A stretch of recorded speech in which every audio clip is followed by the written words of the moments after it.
nani alimsindikisha. Maybe John alimsindikisha Margaret mpaka airport. Tuangalie namba wazazi wa Margaret, peaneni namba ya simu ya Margaret. DCI watoe data ya Safaricom. Tuangalie alitoka Kenya wakati gani akienda hizo nchi alipitia ndio afikie Vietnam. Kwa ile data ya Safaricom, ile printout, lazima utapata communication ya mwenye alituma Margaret na dawa. Huyo ndio anafaa ashikwe, apelekwe, anyongwe, Margaret aachiliwe.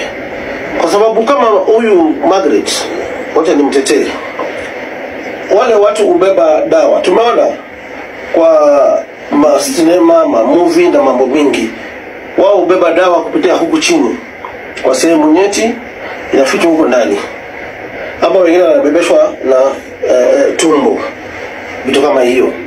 Lakini kwa mtu anawekewa dawa kwa bag, anapita nayo airport zote, maskini, ni kama ni mara yake ya kwanza, haelewi vile hii mambo ilikuwa. Ni mtu anafanya tu kutumiwa na the real drug trafficker ama the real drug dealer. Kwa hivyo uchunguzi ifanywe, mwenye alimbebesha ashikwe, alafu sasa tu exchange. Hapo serikali inaweza ingilia sasa.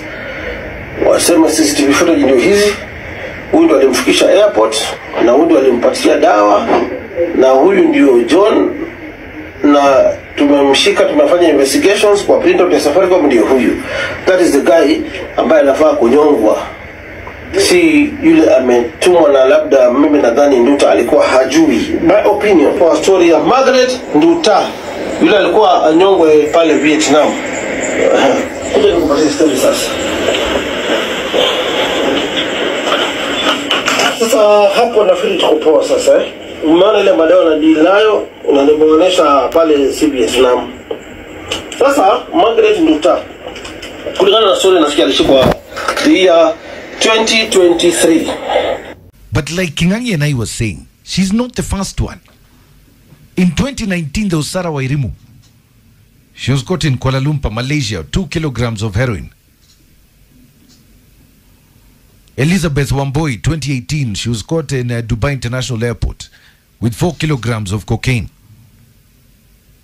Beatrice Wanjiru, she was caught in Bangkok, Thailand, 4.5 kilograms of cocaine. There was also Kina Grace Wanjiru, 2015, she was shikwad here, Nairobi's JKIA. She attempted to board a flight to China with over 2 kilograms of heroin. She was paid 1.5 million Kenya shillings. Hilda Njerin, 2014, caught at Dubai International Airport. Esther Mudhoni, 2020, Singapore Chang. So guys, historia Margaret Nduta imeweza kuongelewa na watu wengi kwa government. Watu wengi sana kwa government wameweza kuongea wakitaka Margaret Nduta aachiliwe. So hii ndio message Vietnam government waliweza kutumia Kenyan government. We understand that you sympathize with your citizen. Our standard and law on drugs and corruption are serve. They apply full of everyone. They apply full to everyone who breaks them, including our Vietnamese.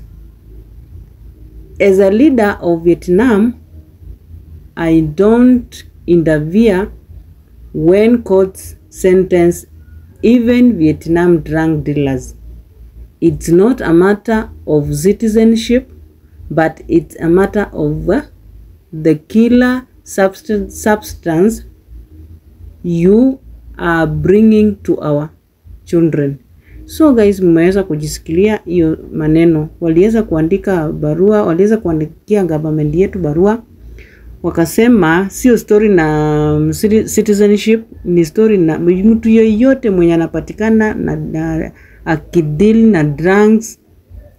Law ni hile. Akuwe mu Vietnam, akuwe kutoka kwa nchi gani, akuwe nani. Law ni hile. Sheria ni hile. So Margaret Nduta ni Mungu tu atamuonekania. Tuendelee tuzidi kumuombea Mungu atasikia maombi.